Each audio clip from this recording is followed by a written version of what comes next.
listeners. This is Michelle, solo, driving in my car. Chris Brogan does these little driving in my car. He's driving like a Camaro, some sports car, so it's pretty loud. I'm just in my Audi, but I am going 80 miles an hour on Interstate 90. Not sure how loud it's going to be. He's driving around Maine or New England, wherever he's from, so a little bit different. But I thought I'd steal this idea from him. I have a lot of time on my hands, 6 hours of driving, visiting my family in South Dakota. You start to think a lot while you're on the road, and I'm sure you guys have done the same thing.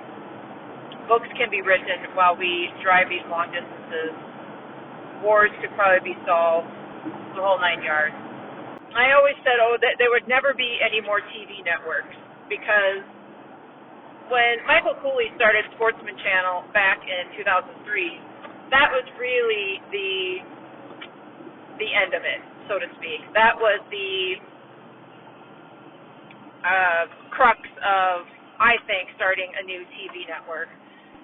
Shortly thereafter, however, TV networks were sold, TV networks were bought. Oprah did start a TV network, but you all have to remember, Oprah's TV network didn't start from scratch like Michael Cooley started this Sportsman Channel literally from scratch. She took over an existing channel that already had subscribers. It was the old Discovery network that already had existing viewers. It was already placed on multitude of platforms, and just one day they turned on their TV, and instead of saying Discovery Channel, whatever it was, it said the Oprah Winfrey Network. So she really didn't start from scratch either. And then you think, well, there are new networks, technically, I'm using air quotes around the word network, starting up, but they're online. They're not on cable. So again, just like Tesla, new things are being created, but they aren't being created in the traditional sense of that word. As everything is online, because again, we're solving the problem of people cord cutting and whatnot. I guess I'm not really sure where this is taking me, other than there always will be inventions. There always will be something new. If someone tells you, oh, you can't do that, it's false. You just have to look at what is the solution to the problem you're trying to solve. Just like Tesla was solving a problem, just like these new networks, and I'm using air quotes, are popping up, like Amazon Prime. They're all in TV shows now that they create, which I have Amazon Prime and I never watch her stuff on. I don't get it. I don't understand any of their series. That's another side story. And if you wanted to have a TV show in the outdoor industry, again, I think looking at the old model of, I'm going to start a whitetail show, which I've always said, if you're going to start a TV show in the outdoor industry, for the love of God, don't start a whitetail show unless you're doing something so drastically different. But you have to do something unique at solving a problem that people have. So if your heart was absolutely set on starting a whitetail show, what problem would you be solving for that whitetail hunter? So like I said, I was in South Dakota visiting my family, and we went to downtown Mitchell, which I grew up in South Dakota until I moved away when I was about 13, 14 years old. So I'm very familiar with downtown Mitchell. That was where all the cool stores were when I was younger, all the neat shops. I specifically remember asking for my birthday, I wanted a day for Michelle, where it was all about me and whatever shops I wanted to go to in Mitchell, whatever I wanted to do. I still remember that day. So we got to go to all the cool shops. But now downtown Mitchell is like many downtowns. It's desolate, it's bankrupt, it's struggling. And it's really sad for me to see, because downtown Mitchell actually isn't that far from the Corn Palace, obviously, which gets so many tourists. And then, like, just a few blocks away, there's this downtown, but the tourists never make it there. It's a real problem I think Mitchell has on its hands, because all the growth is actually happening out by the interstate, out by Cabela's, if you're familiar with Mitchell's exit. It's really where all the growth is happening. And so we went downtown because my mom wanted to show me this cute clothing store that happened to be in the old Mitchell National Bank. And sure enough, this old bank, if you could just imagine like pillars on the outside and everything. I'm not even sure when it was built, but it's a super old bank. You walk in, they have the vaults still. They use it as storage, but the vaults are open. You can actually see these ginormous doors that are like 2 feet thick with all the bolts and everything. It was just super cool to see in the store, but kind of sad too that this bank went bankrupt, I guess. I guess everything has its life cycle, and that's what downtown's experiencing. And then we walked across the street to Wolfels Jewelry, which Wolfels has been there for years and years and years. And the Wolfels family is actually still involved with the store. And I know for my mom and myself, like walking into Wolfels, when we were living back in South Dakota as the poor farmers that we were, that was just not something that we ever did. So going into this Wolfels today, in 2016, in the situation that we are both in today, it was quite something for both of us to do that. And my mom actually walked out with something for herself, which again would never have happened, 40 years ago, 50 years ago when her and Dad got married. Which actually made me think about my parents getting married 50-some years ago. My dad said that he bought Mom's ring, actually, kitty corner across the street from Wolfels. It was a company, I believe he said Miller Jewelry. The gentleman there, my dad was 18, 19 at the time. My mom was 17 at the time, I think, 17 or 18 at the time.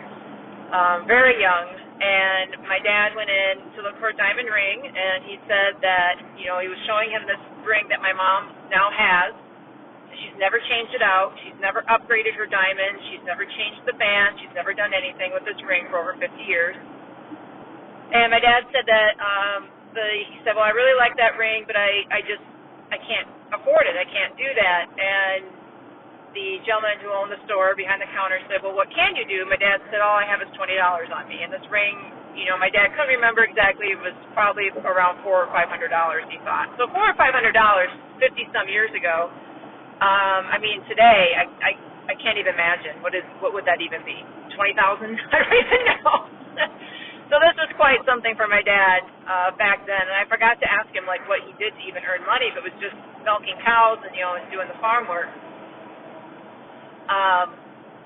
Or crop money or whatever it was. And so the gentleman said to my dad, look, go ahead, you can take the ring today and ask your woman to marry you. Go ahead and take the ring. Give me your $20, and then I just want you to come in every month and give me another $20 until it is paid off. And that's exactly what my dad did, he said. Can you imagine? Can you imagine? That story just blows me away that there was no paperwork, there was no credit, there was no credit card, there was no credit limit. There was just an understanding between two gentlemen that you would come in every month and pay off this ring until it was paid off. So, and so I said to my mom when we were in Wolfels, I said, if you ever wanted to do something about this ring, if you ever wanted to upgrade the diamond, because, it's not by any means, people, a fancy wedding ring. And my mom's like, no, it's what he gave me. It's what he chose, and it's what I will die with. My mom insists on being buried with her jewelry, which is a whole other story. I don't even know if I agree with that. But, and my dad, and I mentioned that to Dad separately, and he said, a ring isn't what makes a marriage. So I really need to get my mom and dad on this podcast, I think, and talk about marriage, because they've been married for 52 years, and I just I can't fathom what the lessons they have learned in that amount of time. But I thought that was a fun story to share. Just being in downtown Mitchell, South Dakota. If you guys go there, please go downtown, go to Wolfels, go to the clothing shop. And the fun thing about Wolfels, too, is that since my mom got this ring, and I said, well, I want something too. I said, but I can't quite spend what she was spending. What else do you have? And here they have this whole separate room of estate jewelry. And he says that, people come in, it's grandma's ring and grandma passed and, they just need to do something with this ring and no one wanted it or whatever. Or they go to estates and they just buy entire estate jewelry. And so they have this whole separate room of just estate jewelry. And, of course, being in South Dakota, they have a lot of Black Hills gold. And we could have a whole podcast on Black Hills gold, people, because Black Hills gold, what you see today, is not the Black Hills gold of even 20 years ago. Things have changed so much, and it's really sad. It's really difficult, actually, to buy good Black Hills gold because the price of gold is so expensive. If you want a good Black Hills gold ring, you can expect to pay $500, $750 to $1,000, depending on the stone and all that jazz. So you're showing me this estate jewelry, and it's just so fun to see all this different jewelry and rings and necklaces and earrings and the history behind it. And he said, you'd think that, people would drop off, like I said, grandma's ring, and here it's like a ruby set with some gold. And, he said these people come in, they think they have something here because grandma bought it in 1908, and it's old, and it really must be worth something. And he said, it's really not, depending. It could depend, but most times it's not, because even in 1908 they made really good fake jewelry.